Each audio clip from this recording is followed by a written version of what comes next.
Ayan mga ka-Charlie Motos Vlog, update po dito sa Amandayhan Port, Pasay, Samar. Ayun na nga guys, naglagay na po ng mga buya yung mga Coast Guard dyan sa dagat, yung daanan ng barko para po makapag-operate na sa gabi. Amandayhan Port to Tacloban Port.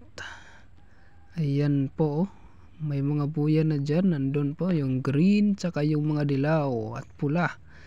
Meron po yung solar lights, kaya pag gabi kitang kita po yan kapag nag-operate na sa gabi.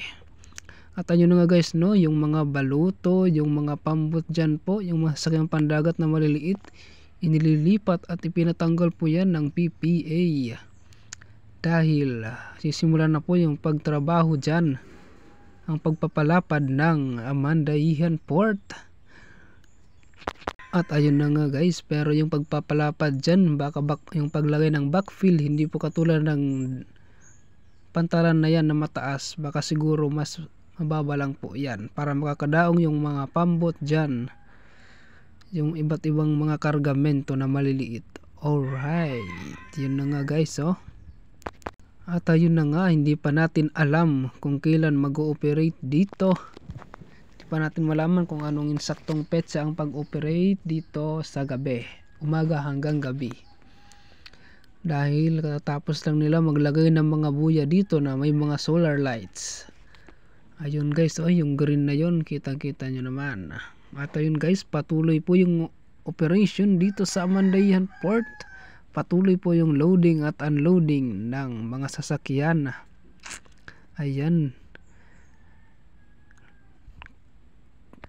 kakarating lang po ng LCT Poseidon number 25. Galing po dito kanina yung Santa Clara, nagbaba ng mga sasakyan at nagkarga ulit patungo sa Tacloban Port. At ayun na nga guys, so patuloy po yung pagtatrabaho dito sa Amandayhan Port. Malapit na pong matapos dito yung kabilang dako ng Amandayhan Port dahil minamadali na po yan ng Aqualine.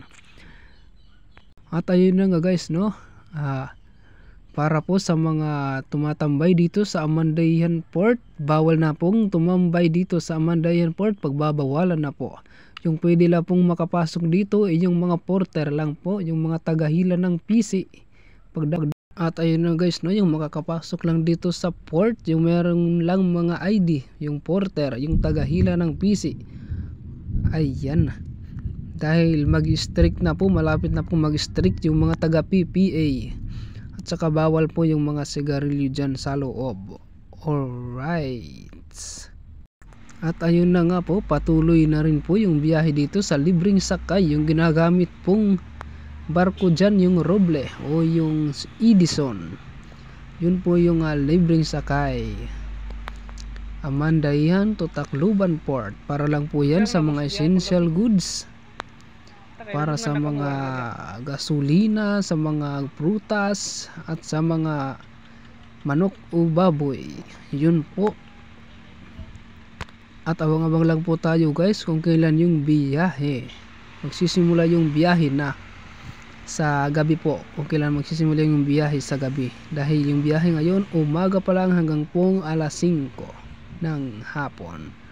Alright, at ayun na nga, maraming salamat po sa inyong lahat. Shout out po sa inyong lahat, hindi ko na po kayo isa-isahin, alam nyo na po kung sino-sino kayo.